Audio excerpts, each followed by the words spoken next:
Hello, and welcome back to the channel. Thank you to all of my new subscribers since my comeback.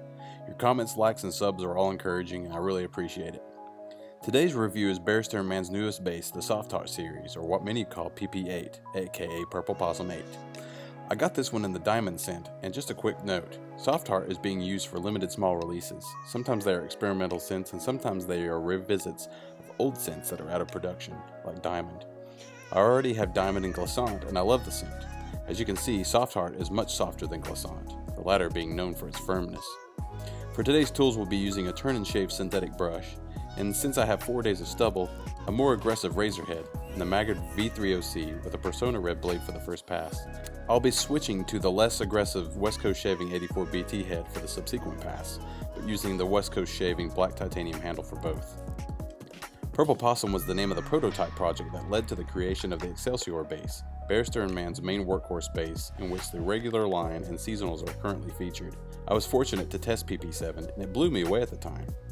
The final Excelsior base was the 9th iteration that resulted in a very firm, almost hard, but high-performing soap, while PP8 was its softer predecessor. PP8 didn't make the initial cut due to its softness and the owner not wanting to be accused of trying to cash in on a soap that would be depleted quickly. But we'll see how PP8 stacks up. This was my second shave with this soap, and on my first outing I overloaded the soap far too much and spent a long time adding water to dial it in. This time I loaded up the brush for about 30 seconds and still overloaded it. Believe me, you'll thank me for speeding up this lathering process. Let me just say that this soap can take a ton of water and not break down. While it is easy to dial in if loaded sparingly, I would suggest no more than 20 seconds of loading with a pause to re-wet your brush halfway through to ensure hydration. Once proper hydration was achieved, the lather was like a dense sour cream that could be brought to higher volume if I chose to. You'll see me cause peaks to form on my face several times, and I hope you can see that glorious sheen. The diamond scent is meant to be an homage to baseball parks with notes of grass, pine, cedar, damp earth, leather, caramel corn, and beer. Everyone gets something different from this one.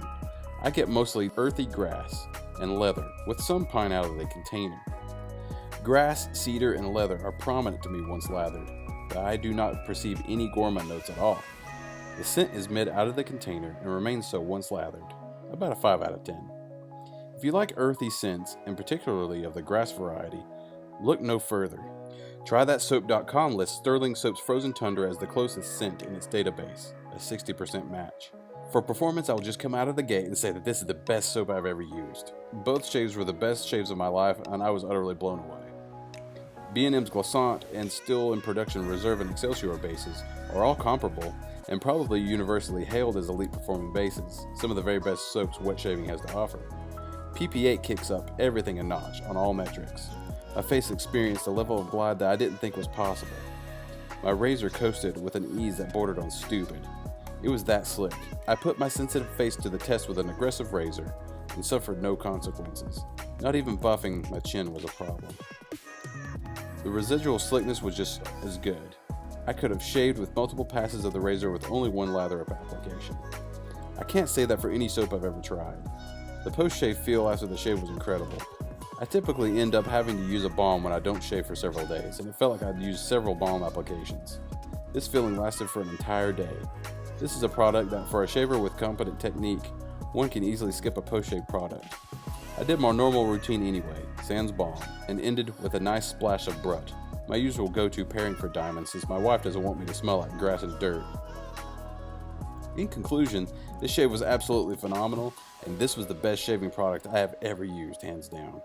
In my opinion, it is a head above everything else I've ever tried, and the closest contender for me would be Declaration Grooming's Milk Steak Base. For me, it's off the charts. I hope you enjoyed this review, and thank you for watching. See you next time.